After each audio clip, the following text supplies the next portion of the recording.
In his 1986 book, Cadillac Desert, author Mark Reisner warned of water scarcity in the western United States. In essence, he said our water supply cannot keep up with our growing population.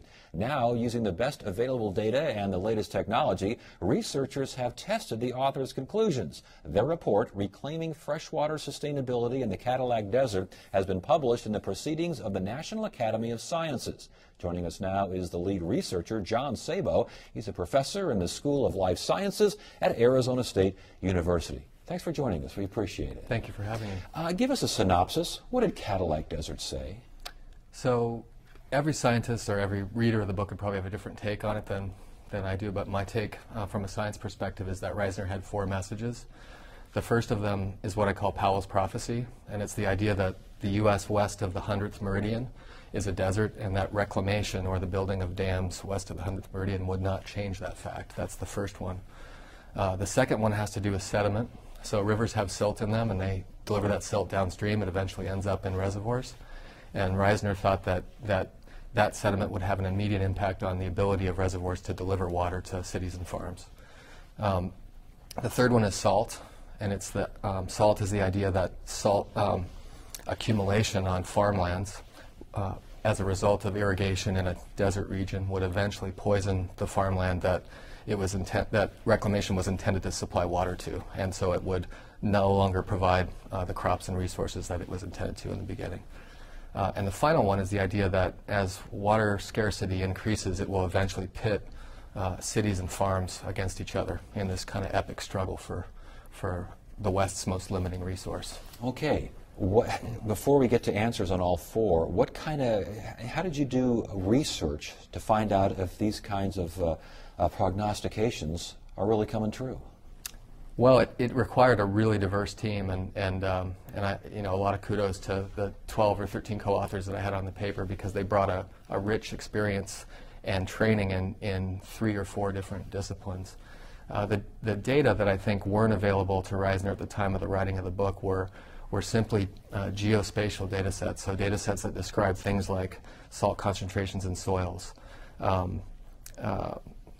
water availability in soil, precipitation. I mean, all these things. GIS was just coming to fruition as a tool to allow scientists to look at maps of these big geospatial data sets, and now we have the tools to do that, as well as really sophisticated models of hydrology that allow us to understand at big scales what virgin flows in rivers should be like without reservoirs. Okay, let's take them one by one here. The concept, I guess we can all agree that we still live in a desert. I mean, how do you measure something like that? I guess, what surface water were you looking at mostly here? What were you looking at? We looked at mainly at surface water, and so in the paper we quantified what's called the water scarcity index, and it's essentially the ratio between the amount of water that is amount of surface water that's extracted divided by, the amount of water that humans use divided by the total amount of surface water that's available.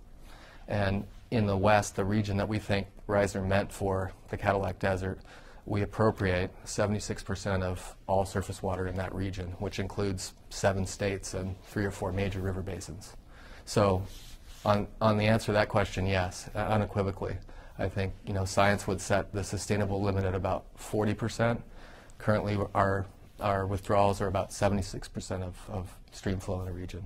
Okay, what about silt in reservoirs? Silt had kind of an interesting twist. Not unequivocal support. I think most people knew from the outset that the answer was yes. Eventually, these reservoirs will fill up, but it's just a question of when. And what we found was that it's going to take a lot longer than the impression that you get from reading Reisner's book. So on the order of a century and a half for most reservoirs, but even much longer for some of the big ones. Flip side of that question, though, is that sediment has already impacted the capacity for big reservoirs to deliver water to cities and farms on the order as major aqueducts in the area, like SRP, CAP, Los Angeles Aqueduct. Interesting. Okay, the concept of salt, and again, you're talking about growing food on desert farmland with water that has increasing amounts of salt in it. That's what was written in Cadillac Desert. What did you find? So, and the point in Cadillac Desert was that we're bringing water from outside and putting it on these fields and desert areas, and there's high evaporation which leaves behind all the salts. and leaves behind a lot more than would normally be there because we're putting surface water in a place where there isn't supposed to be surface water. And what we found was pretty strong support, I would say unequivocal support for that assertion. Okay, the last one is city versus farms. What did he say? What did you find? Reisner said that eventually water shortages would pit farms against cities, and I think in the paper we don't measure this explicitly, but I think you can already see the signs of that in the newspaper. For example, you see cities growing and wanting more water and asking, why can't we get that water from farms? Farms use 80% of the water in the West. There's got to be some give there. We could use some of that to grow our cities a little bit further. On the flip side, farmers are saying, those cities are just growing enormously. They're the problem. We need to grow our crops, otherwise we can't feed the people. But I think there's some hope in that conflict. And that hope is trying to get people to cooperate a little bit more and focus on sort of establishing creative trading markets for water between, for example, cities and farms, or between, so farm water to city water or farm water to environmental organizations who want to put that water back in the stream or to the delta.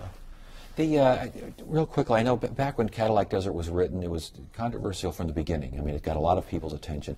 All the way up till now, when you are doing this research, and we're hearing some pretty, dire consequences unless something changes here, people will heard it then, hear it now, and say, yeah, but things seem like they're going pretty well. The state's grown, the West is growing like crazy. Colorado River water means my water bill isn't all that high anyway.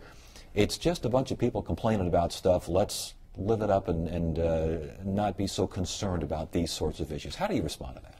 Well, the first thing I would point people to is the recent controversy and newspaper issue about Lake Mead, which had dropped to levels that were about 7 feet from levels that would trigger drought restrictions in Arizona, and those would have pretty significant impacts, at least at the farm, not at the tap in cities. So there's, I think, a very tangible example of being at the upper limit of how we can stretch the water supply in the West. And so that's the first way I would I guess, respond to that. And other ideas, I know that increasing price of water, you increase something and then folks start conserving it and they do a better job. Is that what has to be done? It seems like for most folks, when they look at this issue, they always say water's too cheap. I think that the answer is yes, and I think it has to increase, that price has to increase at the tap in cities, but it has to be done in a wise way, in a tiered structure so that people get what they need for basic need, but beyond that, it's considered a luxury and people pay more for that luxury. And a lot could be done with that revenue. Some of these markets that I talked about could be established with that revenue. Do you think, though, people are ready for no lawns, higher water prices, shorter showers, trying to grow salt-tolerant plants? Are we ready for that sort of thing? Well, they'd be able to make the choice in that system. So they'd say, well, okay, my water costs this much for my dishes, my laundry, and my basic need. If I want a lawn, I'm going to have to pay that much for it. And some will choose to do it, some won't.